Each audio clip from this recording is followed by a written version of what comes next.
میرے محترم ناظرین سامعین، السلام علیکم ورحمۃ اللہ وبرکاتہ۔ حاضر خدمت ہے سلسلہ کون سا؟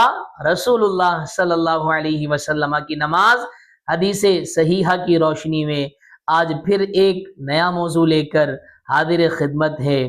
جماعت کے ساتھ نماز پڑھنی چاہیے اور اس کا اجر بھی ملتا ہے، لیکن جماعت میں شامل ہونے کے لیے جلد بازی اختیار نہیں کرنی چاہیے۔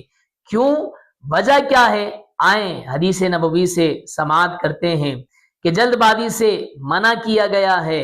جماعت کو شامل ہونے کے لیے انسان جلد بازی کرتا ہے، لیکن ایسا کرنا کیسا ہے؟ دوڑ لگاتا ہے، اپنے جو اعصاب ہیں اس پر قابو نہیں رہ پاتا اور وہ جلد بازی کر دیتا ہے۔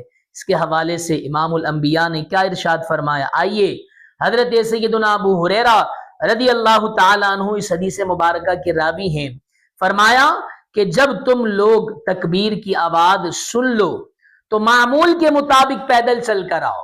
اب اس حدیث مبارکہ کے اس حصے کے اندر کہ معمول کے مطابق پیدل چل کر آؤ، دوڑ کر نہیں آنے کا فرمایا۔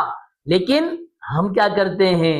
امام صاحب کو دیکھتے ہیں کہ اب رکوع میں چلے گئے ہیں، دوڑ لگا دیتے ہیں، ہم مسجد کے تقدس کو پامال کر دیتے ہیں۔ میرے محترم ناظرین، یہ طریقہ پیارے آقا نے امتیوں کو نہیں سکھایا، بلکہ ابھی حدیث مبارکہ کا اگلا جز بھی باقی ہے۔ اس میں پیارے آقا نے کیا ارشاد فرمایا کہ معمول کے مطابق پیدل چل کر آؤ اور سکون اور وقار کو ہر حال میں باقی رکھو، یعنی کسی بھی صورت میں سکون اور وقار کو پامال نہیں کرنا، بلکہ آہستہ انداز میں آنا ہے۔ اب سوال یہ پیدا ہوتا ہے جلدی نہیں کریں گے تو رکعت چھوٹ جائے گی۔ پیارے آقا نے اس حوالے سے کیا ارشاد فرمایا؟ فرماتے ہیں کہ سکون اور وقار کو ہر حال میں باقی رکھو، دوڑ کر مت آؤ، جو حصہ ملے اسے اپنا لو، یعنی اس رکعت میں شامل ہو جاؤ، اور جو رہ جائے اس کو بعد میں دوہرا لو۔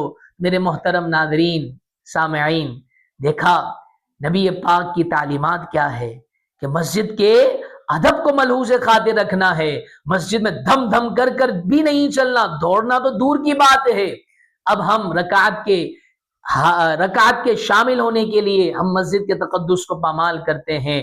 یہ حدیث نبوی نہیں ہے، یہ تعلیمات محمدیہ نہیں ہے، بلکہ تعلیمات محمدی کیا ہے کہ ہم نے کیا ہے ادب کو اپنے سینے سے لگانا ہے، ادب کو ملحوظ خاطر رکھنا ہے۔ اللہ کریم سے دعا ہے اللہ تبارک و تعالی ہم سب کو با ادب بنائے، پیارے آقا صلی اللہ تعالی علیہ وسلم کی تعلیمات کو اپنی زندگی کا حصہ بنانے کی توفیق عطا فرمائے۔ دعاؤں میں یاد رکھیے گا۔ فی امان اللہ۔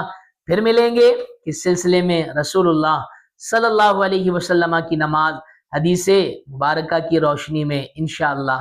السلام علیکم ورحمۃ اللہ وبرکاتہ۔